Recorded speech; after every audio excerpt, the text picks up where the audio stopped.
नमस्कार। आज हम बात करेंगे पितृ श्राद्ध के बारे में। वैसे आज की युवा पीढ़ी को श्राद्ध और पितृ तर्पण के विषय में अनेक प्रश्न रहते हैं, जिज्ञासा रहती है कि उसके क्या संदर्भ है, क्या वैज्ञानिक रूप से उसे हम मान सकते हैं, तो कैसे मान सकते हैं? क्या सचमुच में पितृ होते हैं, यानी मृत्यु के बाद भी जीवन है? अगर है तो हमें पता क्यों नहीं चलता? हम क्यों देख नहीं पाते हैं? और ये जो श्राद्ध करते हैं वो क्या है? वो सच में पहुंचता है वहां तक? तो ये सब जिज्ञासा रहती है, ये सब प्रश्न रहते हैं, उसकी खोज में वो पूछते रहते हैं, लेकिन सही सही जवाब बहुत कम लोगों को पता रहता है। तो इन्हीं प्रश्नों के बारे में हम ज्ञान और विज्ञान दोनों पक्ष ध्यान में रखते हुए ये शॉर्ट वीडियो में हम बात करेंगे। तो ये जो प्रश्न है, पहली बात कि श्राद्ध क्या है? जो भी हम श्रद्धापूर्वक कर्म करते हैं, श्रद्धापूर्वक अंजलि चढ़ाते हैं अपने पूर्वजों को, उसे श्राद्ध कहते हैं।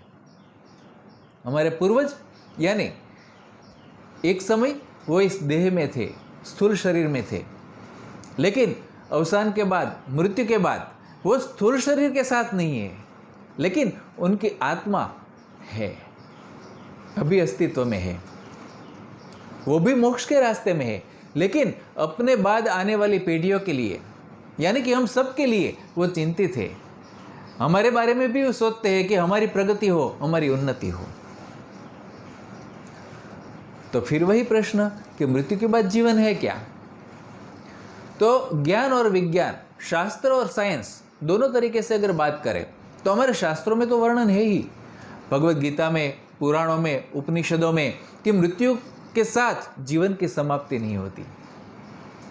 आत्मा एक शरीर त्याग करके दूसरा शरीर धारण करते, जैसे हम हर रोज वस्त्र धारण करते हैं, एक वस्त्र छोड़ के वो सफाई के लिए जाता है और दूसरा नया वस्त्र धारण करता है, वैसे ही आत्मा है, वो जर्जर पुराना शरीर त्याग करके फिर नया शरीर धारण करता है। लेकिन बीच की अवस्था में वो जहाँ पर रहते हैं पितृलोक, उसके बारे में बात करते हैं। तो पुराने शास्त्रों में बात है, लेकिन आप कहेंगे कि विदेश में क्या कहते हैं, वैज्ञानिक क्या कहते हैं? चलो इसके बारे में भी थोड़ी संक्षिप्त बात कर लेते हैं। वैसे तो मेटाफिजिक्स, पैरासाइकोलॉजी और साइकिक रिसर्च, वो सब जब पश्चिम के देशों में शुरू हुआ तब लोगों की उसमें जिज्ञासा बढ़ने लगी। थियोसॉफिकल सोसाइटी ने भी इसके ऊपर कार्य किया, साइकिकल रिसर्च सोसाइटी ने इस पर कार्य किया, और विभिन्न देश में भी ऐसी सोसाइटियां बनी। कई वैज्ञानिक और कई वैज्ञानिक सोच वाले लोग इसके साथ जुड़े, जैसे कि sir Oliver Lodge, Burnett, madam Blavatsky, Leadbeater, उन लोगों ने बहुत काम किया इसके बारे में, कई प्रवचन दिए, कई पुस्तकें लिखी, कई रिसर्च किया, और वो सब विश्व के सामने प्रस्तुत किया। तो उसके बारे में थोड़ी बात करता हूँ, थोड़ी बुक्स के भी रेफरेंस देता हूँ आपको। मैं स्क्रीन पर भी बताऊँगा वो कौन थे और उनका पुस्तक क्या थे। तो एक तो थे शेरवुड एडी, उन्होंने लिखा you will survivor after death, आप मृत्यु के बाद भी आप जिंदा रहेंगे, इसके बारे में। और उन्होंने उस पुस्तक में रेमंड आर्थर फोर्ड की उपलब्धियों के बारे में लिखा। इसी प्रकार से स्वीडन के एक वैज्ञानिक एमेन्युअल स्वेडेनबर्ग, जिन्होंने लिखी after life, heaven and hell, तो पहले जो मैंने बात की ना कि Sherwood Eddy you will survive after death, वो किताब एक जर्नलिस्ट ने पढ़ी जिसका नाम था रुथ मॉन्टेगोमेरी, जो यूके में रहती थी। उसे लगा कि क्या सचमुच ये संभव है क्या, और है तो ये आत्माओं के माध्यम के रूप में जो कार्य कर रहे हैं, जो इसका दावा करते हैं रेमंड आर्थर फोर्ड, क्या सच में कर सकते होंगे। तो उन्हीं के शहर में रेमंड आर्थर फोर्ड का लेक्चर था। तो जर्नलिस्ट रुथ मॉन्टेगोमरी उसे सुनने के लिए गई। सुनने के बाद लगा कि नहीं, इनके पास कुछ तो है। फिर भी उसकी प्रत्यक्ष मुलाकात की और प्रश्न किए कि मुझे शंका है, क्या सच में ऐसा होता है क्या? अगर है तो आप मुझे प्रूफ दीजिए, मुझे साबिती दीजिए। जिन आत्माओं को मैं पहचानती हूं और आज शरीर में नहीं है, उसका आप संदेश मुझे बताइए, वो क्या कहते हैं। और आर्थर फोर्ड ने उनके स्वर्गीय पिताजी की आत्मा से संपर्क करवाया और उनके मैसेज भेजे। इसी तरह से कुछ और उनके जो रिलेटिव्स थे, पड़ोसी थे, उनको भी बुलाया और उनके मैसेज दिए। और रुथ मॉन्टेगोमरी को पता चला कि नहीं, ये जो कहते हैं वो सही कहते हैं। फिर तो उन्होंने काफ़ी कार्य किया, उसके ऊपर किताबें भी लिखी। तो ये आर्थर फोर्ड ने जो माध्यम के रूप में उन्हें बताया, उसके ऊपर जो किताब बनाई वो थी ए सर्च फॉर ट्रूथ। इसी प्रकार से आर्थर फोर्ड जो थे, उसकी मृत्यु के बाद भी उसके आत्मा ने रुथ मॉन्टेगोमेरी के साथ संपर्क रखा और उन्हें सूक्ष्म लोक की बातें बताई, सूक्ष्म रूप से संदेश दिए और दूसरी किताब लिखवाई।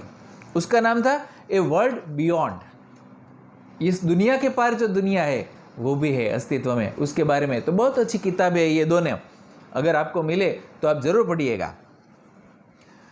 तो इसी प्रकार से भारत में भी पितरों के साथ संपर्क करते थे, जैसे हम आज की दुनिया में लोगों के साथ संपर्क करते हैं, बिल्कुल वैसे ही संपर्क कर सकते थे।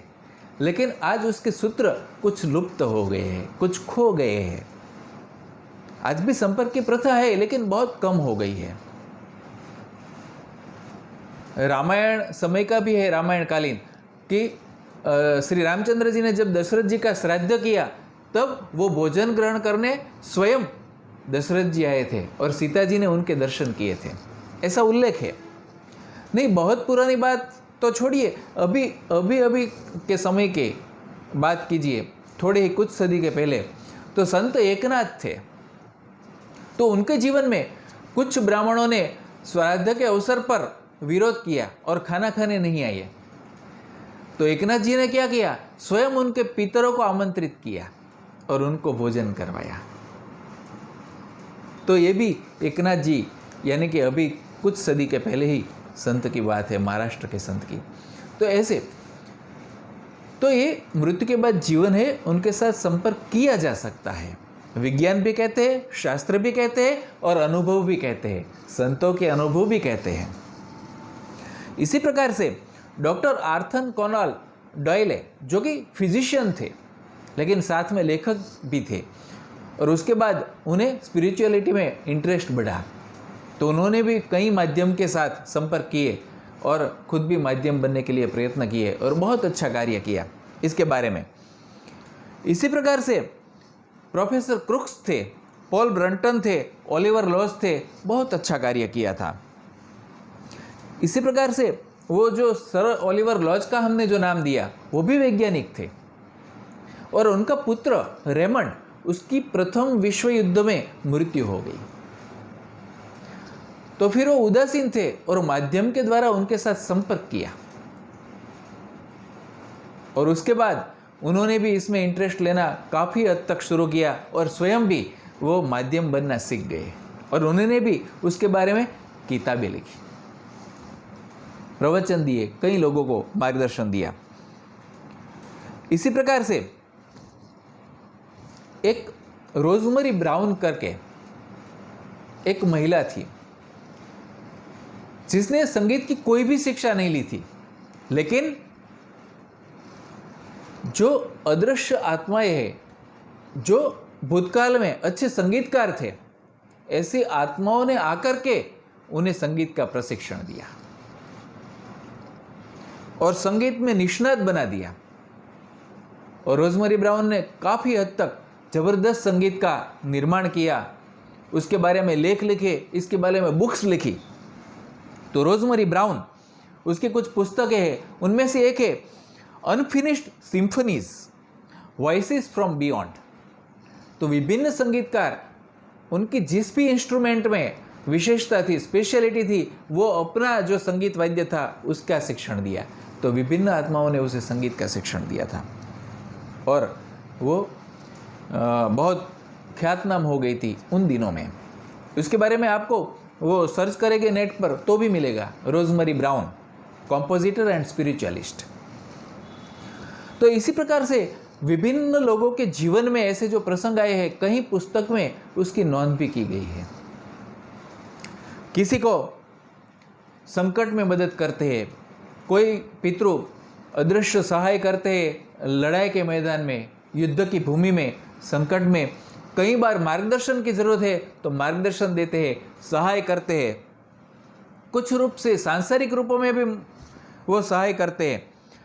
जैसे कि एक बहुत गरीब व्यक्ति था, मजदूरी करके जीवन बिताता था, लेकिन उन्हें इस प्रकार की अदृश्य सहाय मिली और वो मल्टी मिलियनर बन गया।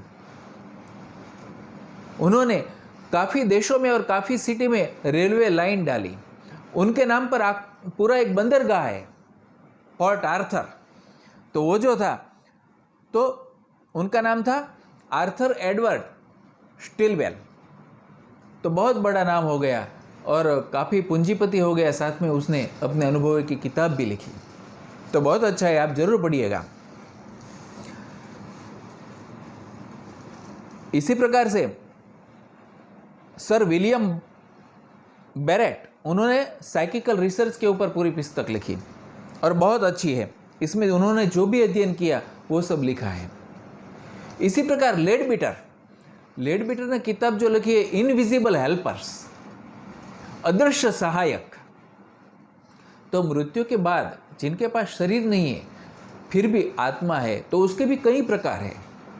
देव है, ऋषि है, पितृ है, गंधर्व है, यक्ष है, वीर है, बेताल है। तो विभिन्न कैटेगरी है, विभिन्न स्तर है। और इनविजिबल हेल्पर्स में भी लिखा है कि उनके काफ़ी स्तर अलग अलग होते हैं। और उन्होंने भारत की जो पितर के प्रति दृष्टि और श्राद्ध, उसका भी उल्लेख किया है उसमें, इनविजिबल हेल्पर्स। तो हमारे जो पूर्वज है वो मृत्यु के बाद भी है, उसे कहते हैं पितृलोक। और पितृलोक में जो पितृ है वो भी मोक्ष के मार्ग पर आगे बढ़ रहे होते हैं। उनको भी परम सत्य तक, परमात्मा तक अभी पहुंचना है। तो उनके पथ, उनकी यात्रा जो है आगे की शांतिप्रद हो, सुखदायक हो, इसे हम शुभकामना करते हैं इन दिनों में। ये जो श्राद्ध पक्ष है पूरे साल में, वैसे नित्य श्राद्ध है, नैमित्तिक श्राद्ध इत्यादि है, लेकिन पूरे साल में ये 16 दिन है जिसे पितृपक्ष कहते हैं। ये पितृओं को समर्पित है। हमारे सब पितर जिन्होंने हमें कुछ ना कुछ प्रदान किया है। हमारा जो जीवन है वो भी हमारे पितरों की ओर से ही तो है, नहीं तो हमारा जन्म ही नहीं होता। हमारे माता पिता, उनके माता पिता, उनके माता पिता, परदादा दादी, मातृपक्ष पितृपक्ष दोनों में। और कहते हैं ना, 7-7 पीढ़ी तक वो लक्षण आते हैं, आदतें आती है, लाइक्स डिसलाइक्स आते हैं, फिजिकल अपीयरेंस आता है। जो भी पीढ़ियों में है, पिछली पीढ़ियों में, उसके जो लक्षण है, उसके गुण है, जो जीन्स और क्रोमोसोम्स, उसके द्वारा हम तक आते हैं और उसके आधार पर हमारे पूरे व्यक्तित्व का निर्माण होता है। तो आज हम जो है, हमारे पास जो भी है, वो सब पितरों की ओर से है। दूसरी बात है, अन्य प्राणियों से मनुष्य जो है वो अलग है, काफ़ी विकास कर लिया है भौतिक रूप से और आध्यात्मिक रूप से। तो पूरी मानव समाज की जो प्रगति है भौतिक और आध्यात्मिक, उसके पीछे भी मानव समाज के पितरों का योगदान है। आज हम जो खाते हैं, खाते हैं, तो जो अनाज उगाना, कृषि करना, ये सब बनाना, पाक विधि, वो सब भी हमारे पूर्वजों ने दिया है। हम जो वस्त्र पहनते हैं, ये वस्त्र भी, उसकी भी खोज मानव के पूर्वजों ने की है, प्राणियों में ये नहीं है। हम जो आवास बनाते हैं, इतने सुंदर निवास बनाते हैं, इमारतें खड़ी करते हैं, ये सब हमारे पूर्वजों की वो भेंट है मनुष्य जाति को। तो जो भी ज्ञान और विज्ञान है हमारी मानव की पूर्व पीढ़ियों ने दिया है। हमारी जो सभ्यता है और संस्कृति है वो भी हमारे पूर्वजों ने दी है। तो पूर्वजों ने अपनी अगली पीढ़ियों की सुख, शांति, भौतिक और आध्यात्मिक विकास के लिए जो भी किया वो हमें प्राप्त हुआ। हमें भी ये करना है कि अपनी आने वाली पीढ़ियों के लिए कुछ ना कुछ करके जाए।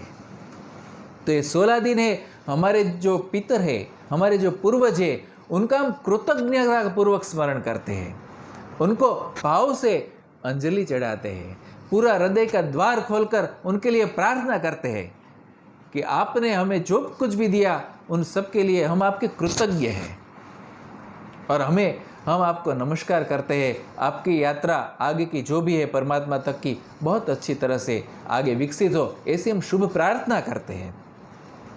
तो ये भाव है और उस भाव के साथ हम जल की अंजलि चढ़ाते हैं। हाँ, कम से कम इतना तो कर ही सकते हैं, बाकी जो भी जितना करें। जैसे हम गाय, कुत्ता आदि प्राणियों को खाना खिलाए, कौवा है, चिड़िया है इत्यादि को हम खाना दे, दाना दे। जो तपस्वी है, जो साधक है, जो ब्रह्म ज्ञान की प्राप्ति के मार्ग पर है, उन्हें हम भोजन कराए, उन्हें कुछ सहायता करें। जो विद्या के इच्छुक थे ऐसे विद्यार्थी को हम सहायता करें। हम वृक्षारोपण करें। जहां पर पानी की कमी है वहां सरोवर का, कुएं का, तालाब का निर्माण करने में सहयोग दें। कुछ ना कुछ समाज सेवा करें। जैसे पितरों ने की थी समाज की सेवा, वैसे हम भी करें, उनके मार्ग पर आगे बढ़े। तो ये 16 दिन जो है पितरों का हम कृतज्ञता पूर्वक स्मरण करते हैं, साथ में आत्मचिंतन करते हैं कि क्या हम उन्हीं के मार्ग पर आगे चल रहे हैं, क्या हम ऐसे ही सत्कार्य कर रहे हैं, क्या हम अपनी अगली पीढ़ी के लिए अच्छा मार्ग तैयार कर रहे हैं, क्या हम समाज सेवा में योगदान कर रहे हैं, क्या सत्कार्य कर रहे हैं, क्या हम परमात्मा प्राप्ति के लिए कुछ साधना कर रहे हैं, क्या दूसरों को अच्छा मार्ग बताने का सत्कार्य कर रहे हैं, क्या ये भी आत्मचिंतन है। तो ये 16 दिन तक अन्य कार्य छोड़ के सिर्फ पितरों के लिए समर्पित किया गया है। साथ में वैदिक जो पितृ सूक्त है उनका भी पाठ किया जाता है, पितृ स्तोत्र का पाठ करते हैं, पितृ स्तुति का पाठ करते हैं। विभिन्न पुराणों में उसके उल्लेख भी है। गरुड़ पुराण में है, ब्रह्म पुराण में, ब्रह्म वैवर्त पुराण में है, महाभारत में उसके बारे में भीष्म जी ने जो अनुवासन पर्व में युधिष्ठिर जी को जो उपदेश दिए उनमें भी श्राद्ध के बारे में है। तो बहुत कुछ है, लेकिन क्या है कि वो अदृश्य शक्तियाँ जो है वो हमें सहाय करने के लिए आतुर है विभिन्न रूप से, लेकिन हमें उसके लिए पात्रता अर्जित करनी पड़ेगी। उसके लिए हमारा तप, स्वाध्याय, निरत जीवन, सत्कार्य, सद्विचार, शुभ भावना और आध्यात्मिक विकास के साथ इस समाज में हम परमात्मा के माध्यम बनकर कुछ न कुछ प्रदान करें, ऐसी शुभ इच्छा के साथ अगर जीवन में आगे बढ़ते रहे भक्ति भाव से, पूरी सृष्टि जो है परमात्मा की बनाई हुई है, सब प्राणियों के प्रति प्रेम, वसुधैव कुटुंबकम, ऐसी भावना के साथ अच्छे कार्य सत्कर्म करते करते आगे बढ़ते जाए तो वो अदृश्य आत्माएं भी तृप्त होगी, प्रसन्न होगी और उनके आशीर्वाद हम पर जरूर बरसेंगे। आप सभी को पितृ पर्व की बहुत बहुत शुभकामनाएं। नमस्कार।